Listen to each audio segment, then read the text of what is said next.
Le cercle RH, un sujet dont on parle peu. Dans les médias parlent peu, cette question, vous vous en souvenez, c'était une promesse de campagne du président de la République. Alors, objectivement, c'était une promesse incroyable parce que les démissionnaires allaient pouvoir être indemnisés, ça se tient en une phrase.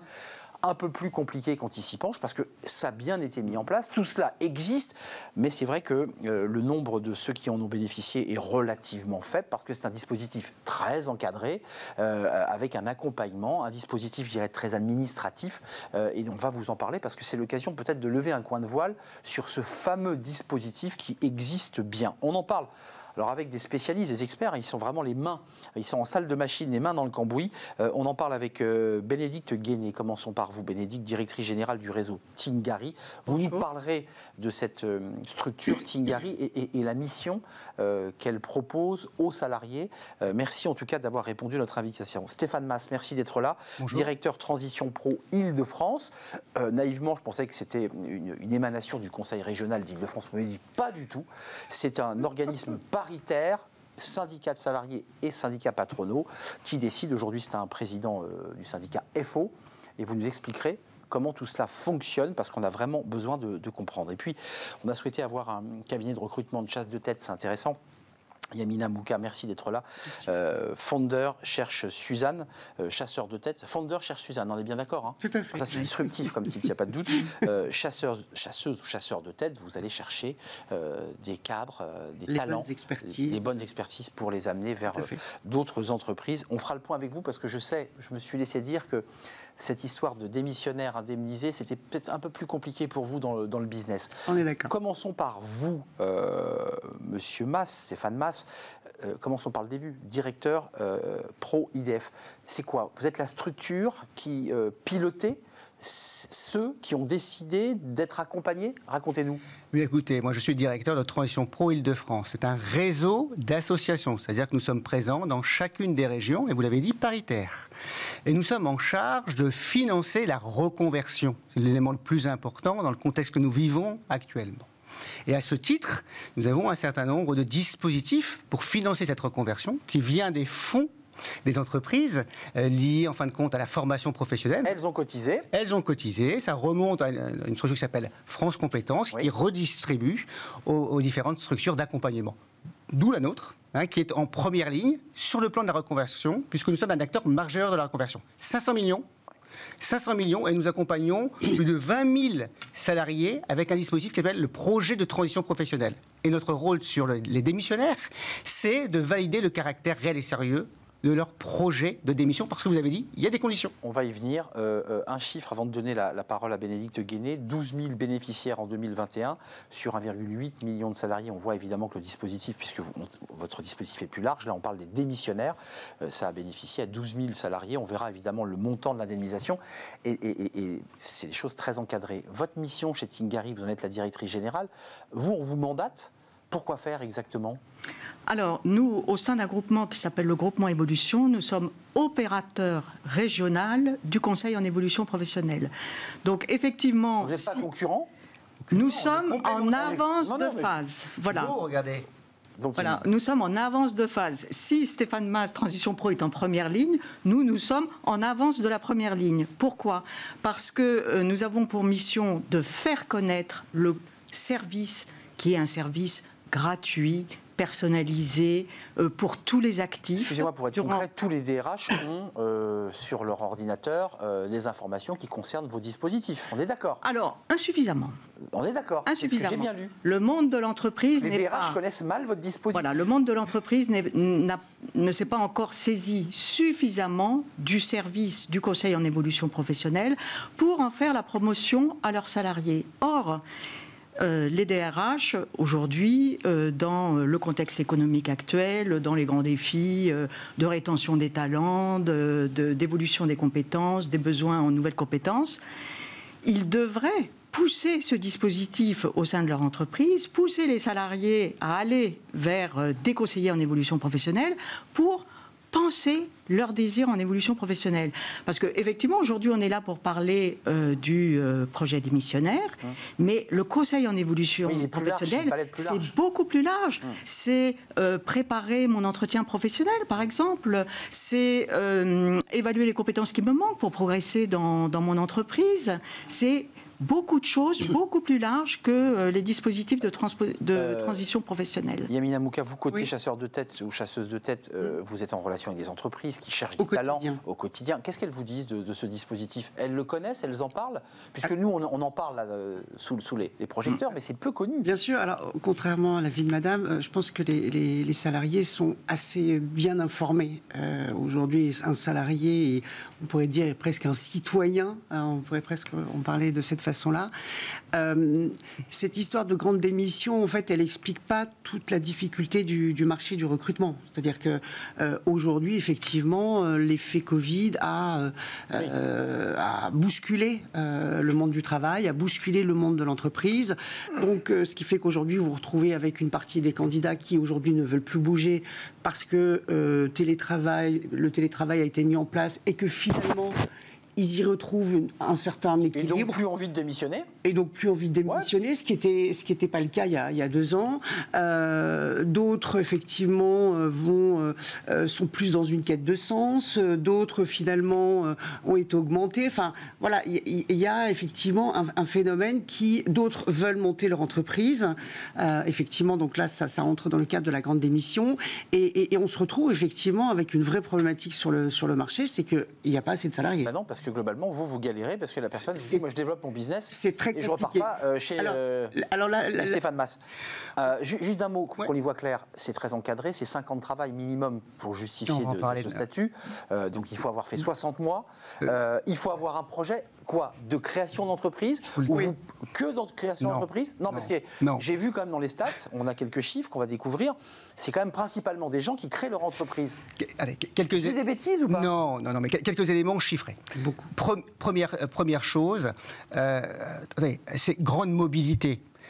Et non pas, les personnes ne partent pas et s'arrêtent de travailler. Première chose, je vous donne un élément. 2,7% des actifs ont démissionné au premier trimestre.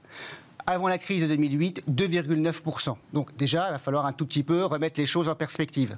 Deuxième point, 80% des actifs en CDI qui ont démissionné ont trouvé un job ou une activité à l'issue. On va aussi un peu se calmer sur le sujet. Une activité salariée. D'accord. Alors après, donc ça matine un peu ce que je disais. Maintenant, on va revenir sur le projet, en effet, démissionnaire. Première chose, vous avez 2 conditions pour prendre ce véhicule, si vous me permettez l'expression. C'est ça. La création d'entreprise ou la reconversion pour changer de métier. Donc une formation. On est d'accord. 70% aujourd'hui choisissent la création d'entreprise. 30% la formation. Et quand on regarde quel segment prioritaire prend ce dispositif, ce sont les cadres. À 63%, c'est eux qui vont choisir ce dispositif-là. Pourquoi? J'en terminerai là. Quand vous regardez quand vous faites une autre analyse, les cadres nous disent, lorsque je démissionne, c'est à 38%, c'est quand je ne suis pas en accord avec mon employeur et je dis, je pars. Il n'y a plus d'alignement, quoi. Je pars. Et pourquoi? Parce que le marché du travail s'est aussi retourné, qu'aujourd'hui, le candidat, c'est lui qui a le pouvoir, si vous me permettez l'expression, et il est en situation de force. Et juste un mot, il touche combien le démissionnaire qui a un projet qui a été pris en charge, dont l'administration, dont les structures ont dit, oui, vous êtes effectivement... vous pouvez rentrer dans le dispositif, il va toucher combien ce démissionnaire? Parce que quand on démissionne, on touche 0. Alors, c'est ça, c'était la promesse. Alors, on touchait 0, sauf dans les cas qu'on vient d'évoquer là, et il va percevoir... Alors, il y a 2 choses. Les conditions d'accès, c'est extrêmement important. C'est 1300 jours dans les 5 dernières années, chez un employeur en continu. Et si ce n'est pas en continu, alors ce même salarié, il devra avoir 2 jours d'intercontrat entre eux, en fin de compte, les 2 entreprises. Ça, c'est extrêmement important. Et combien il touche? Eh bien, il touche ce qu'on appelle l'ARE, l'aide au retour à l'emploi, c'est-à-dire l'allocation chômage. Ces droits sont calculés comme toute autre personne demandeur d'emploi qui est inscrit à Pôle emploi. D'accord. Et pourtant, il a bien démissionné en écrivant une lettre à son employeur en disant « Je quitte l'entreprise, je ne me sens plus bien ». On est d'accord, hein? Alors, je quitte l'entreprise et j'ai un projet. Attention. Et ça veut dire que ce projet il doit être validé. Mais qui le valide? Attendez, on part pas comme ça. C'est pas au revoir président. Vous savez la pub au revoir président. C'est assez génial d'ailleurs. Non, mais si je peux me permettre. Yamina et Bénédicte, parce que je veux savoir comment ça se passe techniquement. Je vais vous le donner. En fait, la difficulté, c'est parce que le système est assez finalement, on est dans un système assez hypocrite. Parce qu'effectivement, on est tous à se dire c'est génial, on crée plein d'entreprises. Il y a une sorte de mouvance d'entrepreneurs, effectivement, qui a été poussée annoncé par notre président, donc c'est plutôt positif. Moi, sur le terrain, ce que je constate, c'est que monter une entreprise parce que vous n'êtes plus heureux dans la vôtre, monter une entreprise parce que vous êtes en dépression, monter une entreprise parce que ça ne correspond, enfin, votre entreprise ne vous correspond pas, je ne suis pas certaine que ce soit les bons choix. Bénédicte, excusez-moi Yamina, oui, Bénédicte, concrètement, là, il y a effectivement l'idée que quand on part créer son entreprise, peut-être un peu pour oublier ses souffrances, mais on règle rien, c'est ce que dit Yamina. Bien sûr. Et il y a un risque, mais sur le plan technique, le salarié a poussé la porte de son DRH ou de son manager. Il a déposé sa lettre. Non. Surtout pas. Alors, Justement, surtout pas. La première étape, je croyais que ça marchait comme ça. Non, la première étape, et parce que c'est une obligation dans le cadre de ce dispositif en particulier, c'est justement de s'adresser à un conseiller en évolution professionnelle. Avant même d'avoir déposé la lettre. Oui, bien sûr. D'accord. Parce que justement, pour éviter, c'est pour ça que c'est pas clair. Le fait d'avoir des mauvais motifs qui vous poussent à une démission, à quitter votre entreprise, ou des mauvais motifs qui vous poussent à choisir l'entrepreneuriat, alors que vous n'êtes pas fait pour ça. Justement, le conseil en évolution professionnelle est fait pour ça. Vous avez affaire à des conseillers qui sont des experts de l'accompagnement, des dispositifs, des territoires. Pour y voir bien clair, je suis dans mon entreprise, je suis salarié en CDI, je me sens mal. J'évoque dans ma tête ou avec mes proches l'idée de démissionner. On me dit attention, ne donne pas ta lettre tout de suite, passe d'abord par l'organisme, par la structure dont vous me parlez. On est d'accord. Exactement. Personne ne le sait. Infocep.fr, très simple. Infocep.fr. Je prends rendez-vous avec un conseiller en évolution professionnelle, soit au plus près de mon domicile, soit au plus près de là où je travaille. On offre un maillage territorial extrêmement dense. Pour exemple, on a plus de 50 lieux d'accueil en Île-de-France. Voilà. Donc on écoute, on fait un diagnostic. Et ensuite, vous avez affaire à quelqu'un qui vous coach littéralement, qui vous pousse dans vos questionnements, qui interroge le projet, qui vous aide à valider... Ne démissionnez pas, c'est une bêtise ? Ah mais bien sûr. D'accord. Bien sûr. Mais attention, c'est un conseiller. On ne fait pas la place, on écoute. On crée une alliance de travail, on guide, on conseille, on donne accès à beaucoup de ressources documentaires. Mais c'est la personne qui décide. C'est passionnant parce qu'on découvre un univers objectivement qui n'a pas été dévoilé au grand public et aux salariés d'ailleurs, parce qu'ils ne connaissent pas ce dispositif. C'est-à-dire qu'en un mot, s'ils déposent la lettre trop tôt, sans être passés par le maillage de tous ces conseillers, globalement, ils ne peuvent pas entrer dans le dispositif. Il peut se voir refuser son... On est d'accord. Bien sûr, oui. mais bien évidemment. Première étape, le CEP va travailler avec le salarié sur son projet, par exemple sur son business plan, enfin c'est tout l'accompagnement, il va l'aider à construire tout cela, ou sur la formation qu'il veut choisir par rapport à son objectif professionnel. Première étape. Deuxième étape, parallèlement à cela, il va retirer ou télécharger un dossier chez nous, c'est-à-dire un dossier pour présenter sa candidature. Un dossier dans lequel il va expliquer son projet, il va présenter son business. C'est là où il est indemnisé ou pas Non, même pas encore. Non, attendez. Non, on y va step by step, simplement, mais step by step. Ok ? Il démissionne un an après, donc. Non, pas du tout. Non. Je vais vous donner les éléments. Attendez, lorsque vous avez un projet de création d'entreprise, vous n'allez pas le faire en 24 heures. C'est vrai. Il faut du temps, il faut le construire. On parlait justement après de la viabilité d'une entreprise ou une formation. Il présente son dossier après chez nous. À l'oral. À Transition Pro. Non, un dossier écrit qui est présenté chez nous devant une commission qui va le regarder, qui va voir, OK, est-ce que ce dossier il est réel et sérieux ? Est-ce que vraiment le projet il est bien ficelé ? Est-ce qu'il est viable ? Et qui regarde ? C'est ça. Les représentants du patronat et les représentants du salarié. Et ça, c'est hyper important. Oui, c'est des gens qui connaissent le territoire, qui connaissent l'emploi. Vous vous rappelez les articles en 2017, on va payer des vacances à des démissionnaires. Parce que c'est ça qui était sorti dans la presse. Mais pas du tout. C'était ça. Vous voyez, ils connaissent bien le tissu. Et après... c'est Stéphane Massalis. Non, mais c'est hyper important. Et après, il a 6 mois pour déposer. Nous, on va lui donner le caractère réel et sérieux. On va dire on valide, OK, ou au contraire, non, nous, on valide pas. Et si on valide, il a une attestation et il va pouvoir déposer sa candidature, son dossier à Pôle emploi. Il a 6 mois. D'accord. Et après, derrière... Qui va enclencher des indemnisations, on est d'accord. Ça, il va calculer ses droits. Voilà. Mais il faut bien qu'il s'adresse au conseiller pour dire, on est bien d'accord, mes droits, c'est OK. Et il pourra, si nécessaire, avoir même droit à une formation. Yamina, je ne sais pas, je vous fais sortir de votre champ de compétences parce que vous êtes chasseuse de tête, mais ça vous semble compliqué comme dispositif ou pas quand vous le regardez comme ça de l'extérieur? Vu de l'extérieur, quand j'ai des candidats, ils me disent là tout de suite, je vais peut-être pas chercher un job vu que je suis payé. Essayer de monter ma boîte et puis on verra plus tard. Mais j'ai pas l'argument de je suis pas à l'écoute parce que je suis en train de monter ma boîte. J'ai l'argument là pour l'instant, ça tient. Ça tient. On se reparle dans 6 mois ou dans 1 an. Bon. Mais ça veut dire que les compétences que vous cherchez en ce moment, qui sont sur le marché du travail, ou pas d'ailleurs, oui.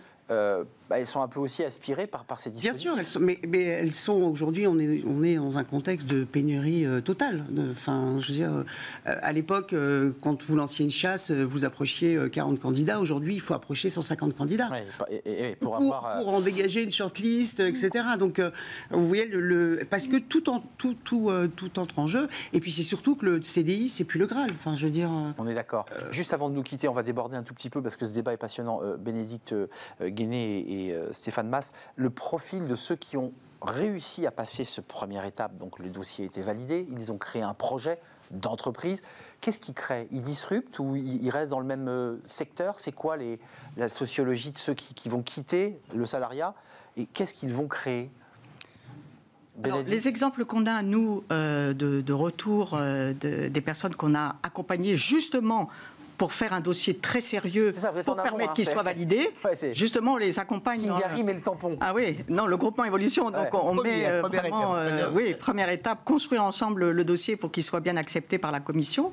Et puis, en général, dans le cadre de la création d'entreprise, c'est une petite musique qui résonnait depuis longtemps, d'un projet, d'une passion. J'ai toujours voulu. Et puis, j'ai toujours voulu. Voilà, ouvrir une boulangerie, j'ai toujours voulu ouvrir une conciergerie, j'ai toujours voulu. Ce qui serait intéressant, c'est de se dire, pour tous les projets qui ont été financés, d'évaluer la réussite. Bien sûr, dans la durée. Dans la durée. C'est ça qui est intéressant. Parce qu'effectivement, si ça tient, c'est un système qui est fabuleux. Stéphane Mas, dernier mot. Le profil de ces gens. Vous encouragez ce dispositif qui, quand même, est, je ne dis pas bureaucratique, mais qui est quand même assez lourd à mettre en place. C'est pas rien.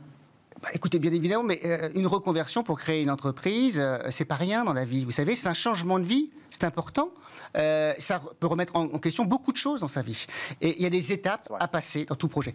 Juste pour vous dire un point, c'est que c'est un dispositif qui est en train de progresser très fortement dans la population. C'est assez intéressant. On sera au-delà des 12 000 qu'on évoquait tout à l'heure? Ah, mais très largement. On sera à 20 000. D'accord. Alors, 35% cette année, plus 60% l'année dernière. Mais il y a un retour vers le salariat. Il y a un dispositif qui est en train de décoller. Toujours en versus création d'entreprise, on est d'accord? Alors, moins en formation, c'est toujours 70-30. Hein. Ça n'a pas bougé, ça. Voilà, d'accord. Tout à fait. Merci à vous. Voilà. C'est un débat passionnant, j'aimerais bien qu'on le suive, parce que pour le coup, on dévoile dans cette émission des sujets, franchement, qu'on ne traite pas, qui sont un peu complexe. Merci à Yamina Mouka d'être venue un peu aiguillonnée, parce qu'après tout, vous étiez là pour aiguillonner ces acteurs de ces dispositifs qui sont très intéressants. Founder cherche Suzanne. J'adore le titre, le nom de votre entreprise, Chasseuse de tête, on l'aura compris. Merci Yamina Mouka, merci à Bénédicte Guéné. Merci à vous. Tinguary, dans un réseau plus large, vous les avez cités, au sein du groupement Évolution. Merci, directrice générale du réseau Tinguary, puis merci à Stéphane Mas, organisme paritaire Transition Pro Île-de-France, les syndicats patronaux et salariaux qui sont le fruit des cotisations finalement que l'on retire. Un dernier mot, nous ouvrons les semaines de l'évolution professionnelle sur les 15 premiers jours d'octobre, sans webinaire gratuit pour tout savoir sur l'évolution professionnelle, conseil en évolution. Mais si vous veniez nous en reparler sur le plateau? Absolument. Peut-être pour teaser cet Rendez-vous événement. Rendez-vous est pris. Ça vous dirait? Avec plaisir. Eh bien écoutez. Journée porte ouverte le 1er octobre pour tous les salariés qui veulent se reconvertir. Donc on y est. Grande journée porte ouverte. Le CEP d'ailleurs sera présent et on présentera et on répondra à toutes les questions sur la reconversion. Merci en tout cas. Eh ben, vous reviendrez, j'en suis sûr. Merci à Yamina Mouka. Vous n'avez rien à proposer, mais on a plus de temps. Tout de suite, ces fenêtres sur l'emploi. On est un peu en retard, mais les 2 minutes perdues méritaient d'être un peu approfondies. Tout de suite, fenêtre sur l'emploi, on parle des managers tout de suite.